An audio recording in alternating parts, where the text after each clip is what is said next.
everyone. Welcome to the Red Room. Welcome. It's very well. Yes, well, today it's darker. So the Update. tone is correct. Yes. So, if you haven't been updated yet about the update, we are now updating you. Was updated recently, which means that if you have purchased before, you can download it at our store. It's called Darker Updated. That's the name of the file. So why did you decide to update darker? This is people asking Miguel. Why did you do that? Yes, the major reason was after we released it. I don't know how long ago, about a year probably. At our Discord, we started chatting about it, and then one of the Discord users, Mark Brooks, he began writing darker corners, which it's a little bit difficult to explain what they are. They are kind of plot hooks. Fluff, plot hooks. Yeah. And it's interesting content. They can be used as plot hooks. They can be used just as fluff, so you can get into the spirit of this setting. And that was a lot of content. I'm not sure how many pages. About 200 maybe. And meanwhile, you already had it did the same for New Flash, for Savage Swords, and those are part of the books already.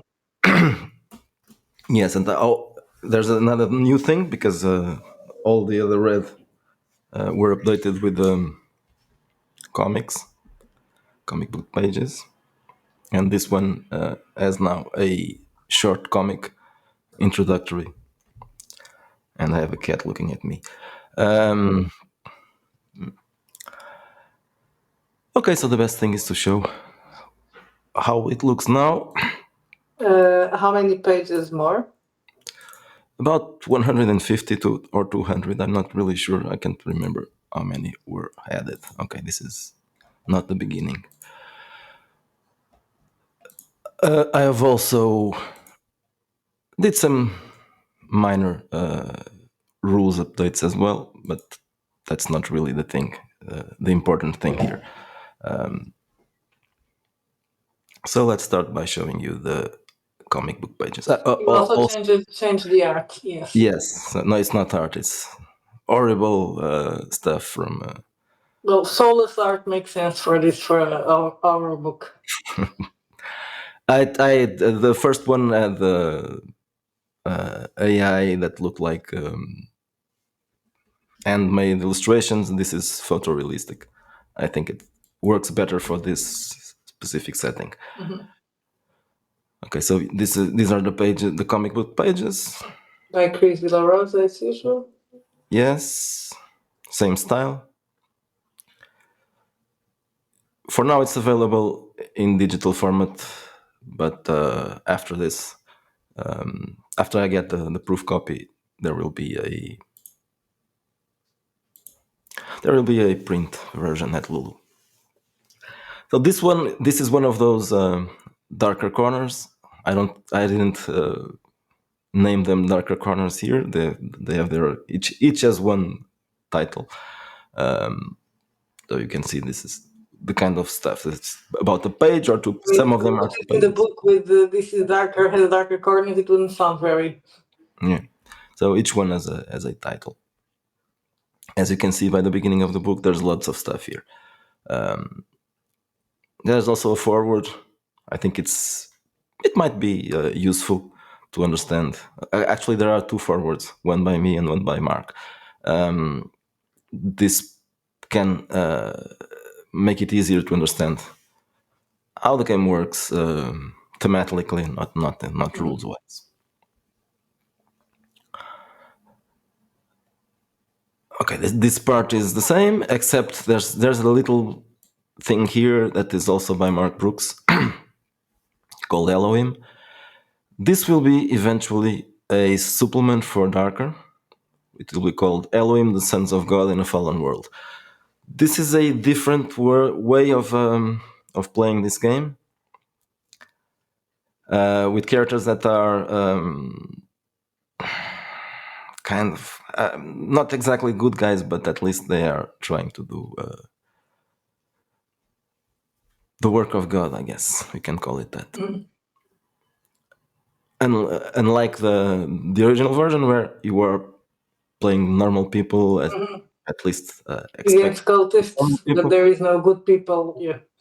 So they are trying to survive basically. But if you want to do it in a slightly different way, Elohim provides that slightly different thematic way. Okay, so you can see that these pages with the plot hooks or fiction, they are dispersed throughout the book. I guess we can just talk a little bit about the rules. It doesn't change, but if you never heard about Darker, or if you heard about it but you haven't purchased it yet, so this is it uses red rules, the complete set of red rules. So it's OSR compatible, but not exactly OSR. The Doesn't have attributes, any levels, for example. yeah, there are no character levels. There are skill levels. There are a few other changes, but those are not really important. It's mostly streamlining. It has perks and drawbacks, as Ratchet already had. They aren't the same, but they work the same way. We use also the origin and life path, where you can randomly decide some stuff about the character's background, and life path events as well, which completes that thing, and archetypes.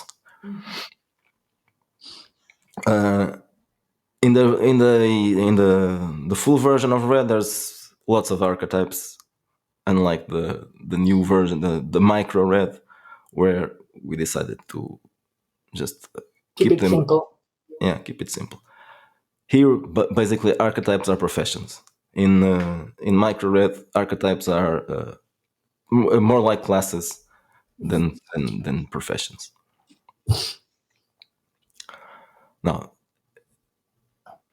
as you can see, the changes are mostly about those things that were added by Mark Brooks. In the art style. Yes. Yeah, and the images that are.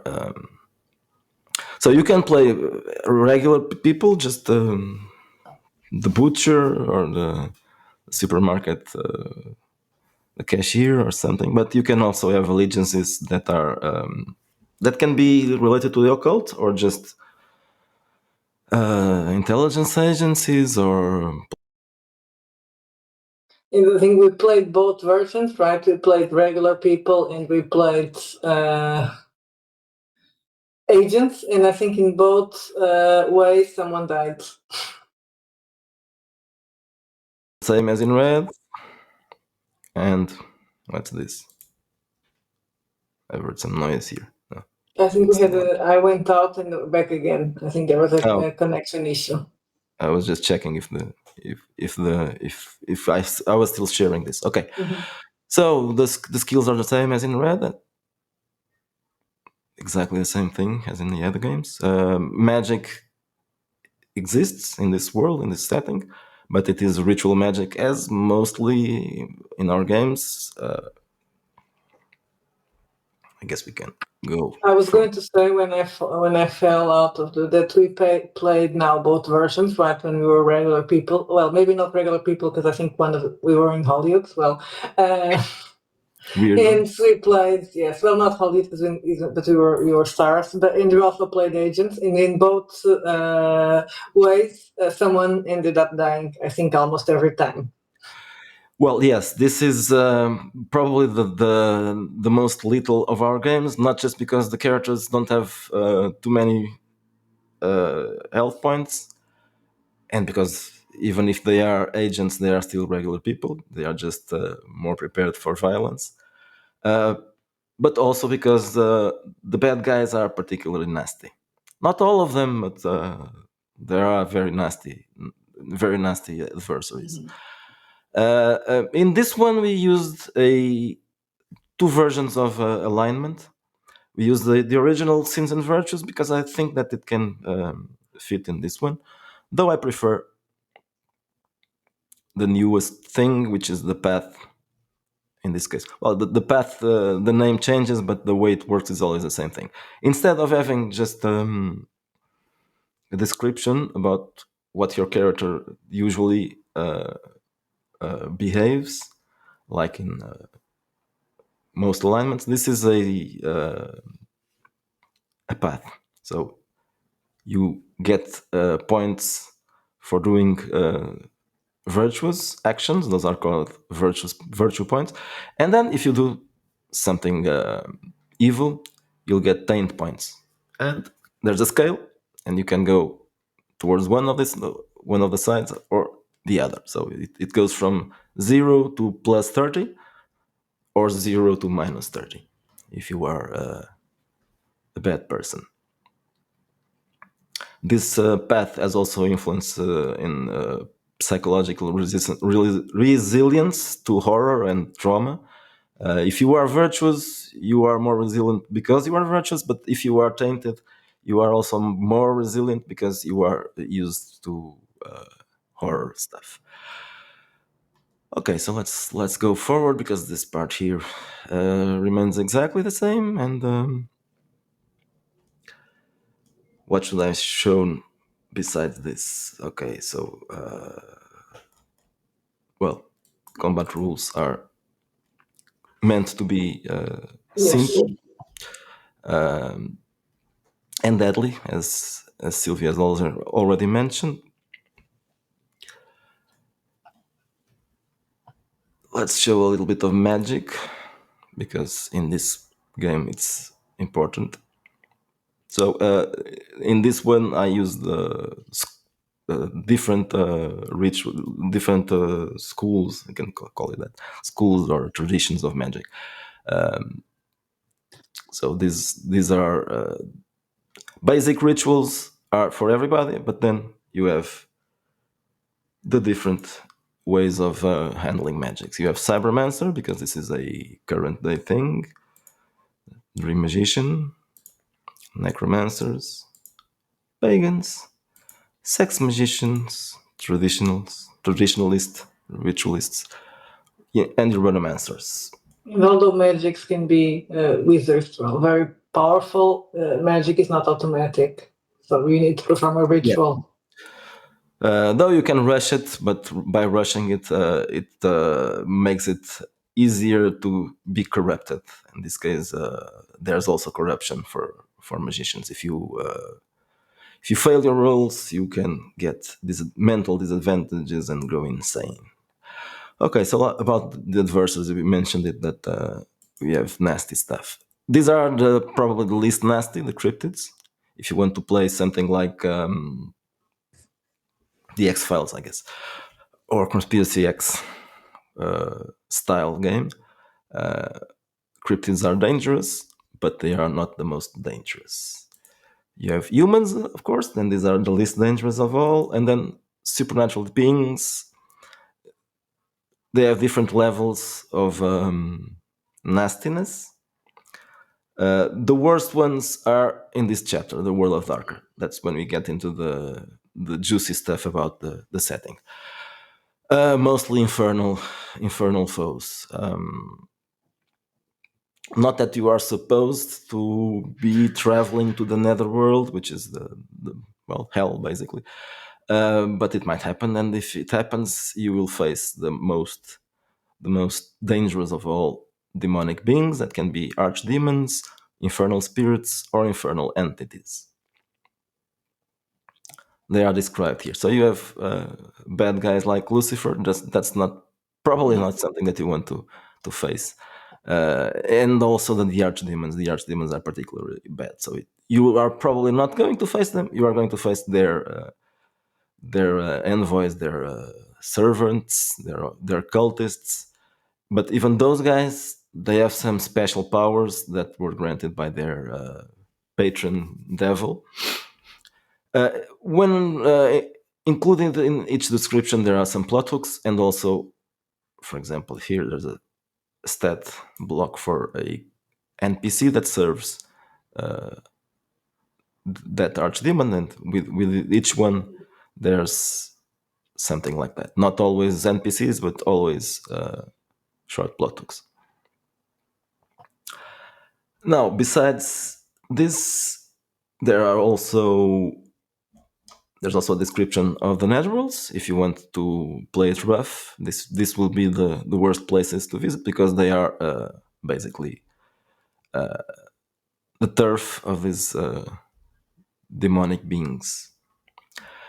Now, if you want to play a supernatural occult game, but you don't want to destroy your characters immediately, you'll have cults and other organizations that you can use, and there are plenty of these. And most of them are related with mundane companies and corporations, so they're not exactly. Yes, they're not immediately identifiable as cults, but some of them are corporations, but they are connected to cults, and some of them are kind of a cult under the cover of some other thing.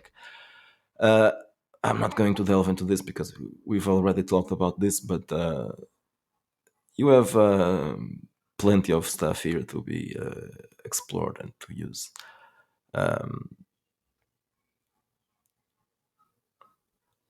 From news organizations to the United Nations, corporations, and actual cults, and also clinics where weird stuff is happening. Later in this, you'll find Game of Pain, which is a introductory scenario, which we have already played for this channel. And also in the appendices, we'll find other ways of playing the game as non-human characters. As I said before, this is meant to play regular people, but if you want to play as a vampire or some other kind of supernatural being, you can also do it.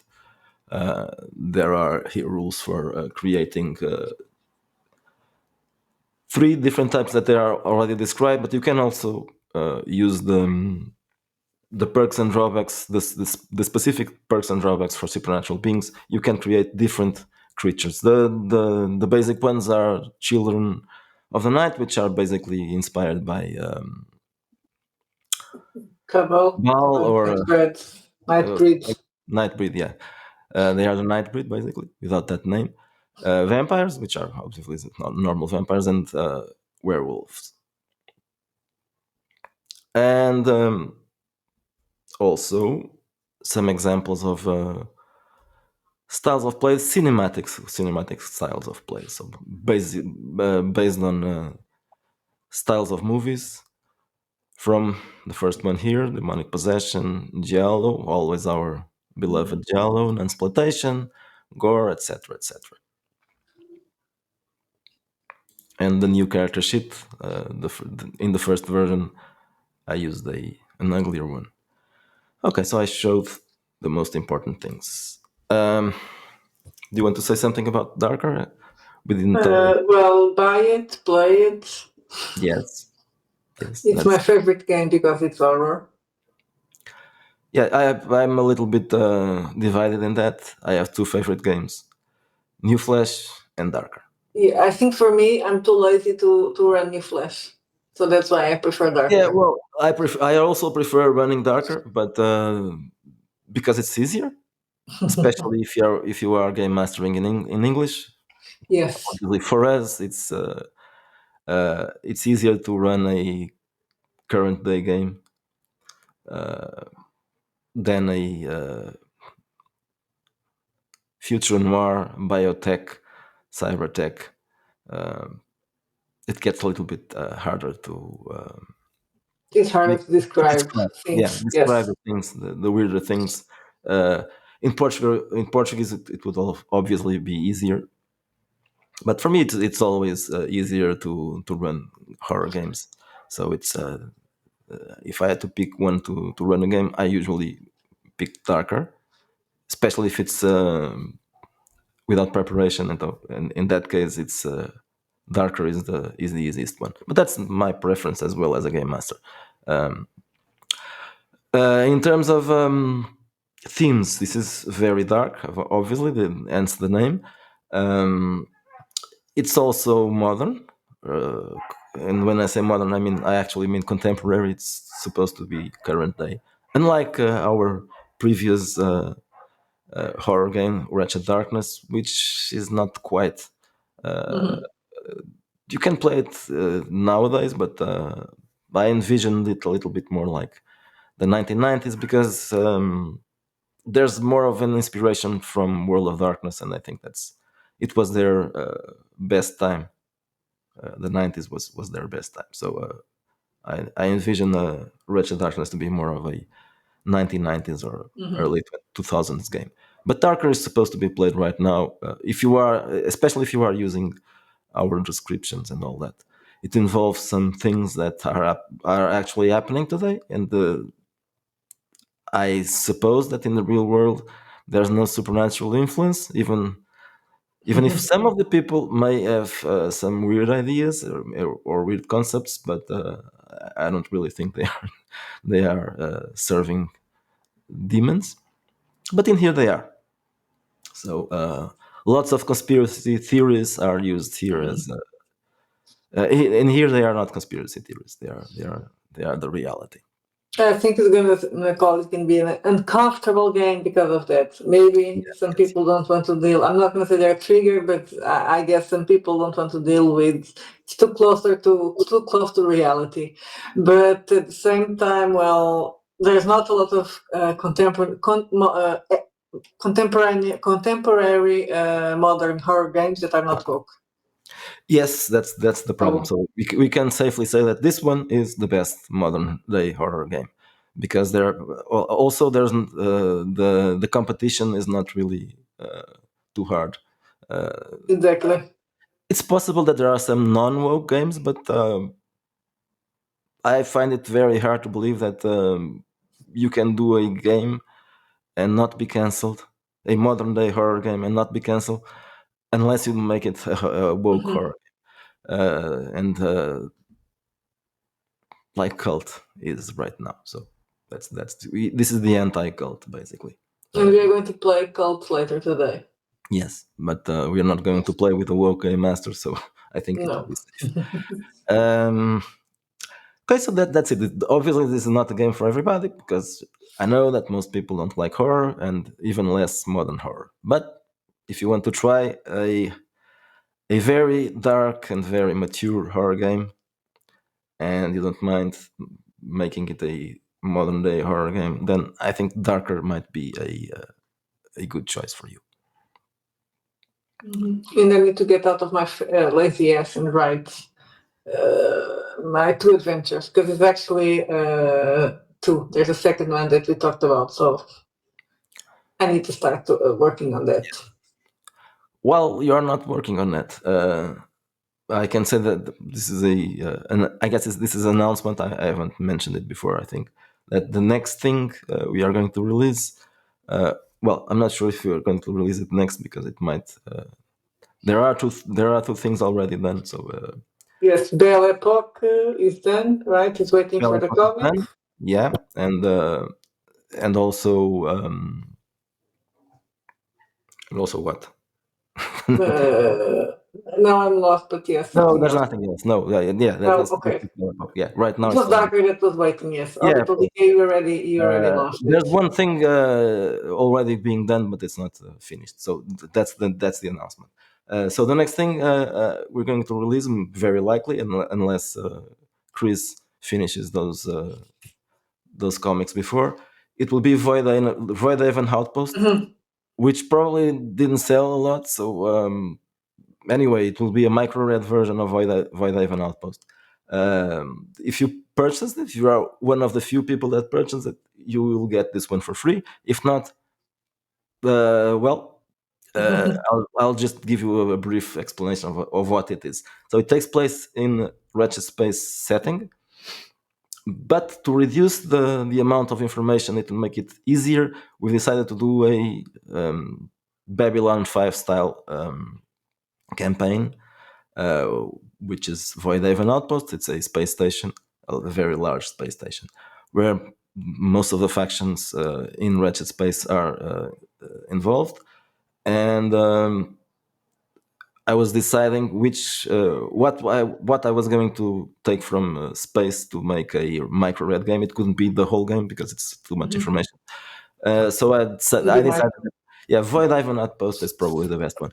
Everything is there, but you don't need a large description of the setting. Just a few pointers so you know who the characters and the factions are. So this is I started it on Friday, so it won't take a long time because the rules are not that much different from Orbital Decay. It's basically the same thing. The major differences are just about archetypes and the experience, because these characters will be for space opera and not a hard sci-fi game, so they need a little bit more resilience, and they should improve their skills a little faster. After this, I'm not really sure what I'm going to do, but I'm thinking about finally uh, picking up the idea for a gangster game, but not a 1930s or noir, A mafia game. a mafia game. Yeah, for a. I'm not going to say modern days because it's not, but it's not exactly contemporary. But okay, use Godfather. That's the idea. It has a cover, right? It has a cover, yes, and a back cover as well. I commissioned those from Rob Necronomicon a while ago. Uh, then I decided to put Red Games, the full rules Red Games, on a pause. But now I think it's probably time for that. So that's probably the next thing after the aforementioned ones. It will probably be an offer you can't refuse, and the name tells you exactly what it is about. It's about The Godfather, and not just The Godfather, of course. Any Scorsese movie about the mafia will be also a reference for this. So a game to be played between the 1950s, 60s, and 70s, even 80s, maybe. Not later than that, probably. And I think it's enough for today, I guess. Yes. No more announcements. Okay, so if you are curious about Darker, um, you can find it at our store. And If you for are now, not, you should be. yes, you should be. And for now, it's only in digital format, but it will be available in print on demand soon, probably in 2 weeks or 3. Okay, I think it's enough for today. See you next week. See you next week, and have a nice weekend if you are still watching this during the weekend. Bye bye.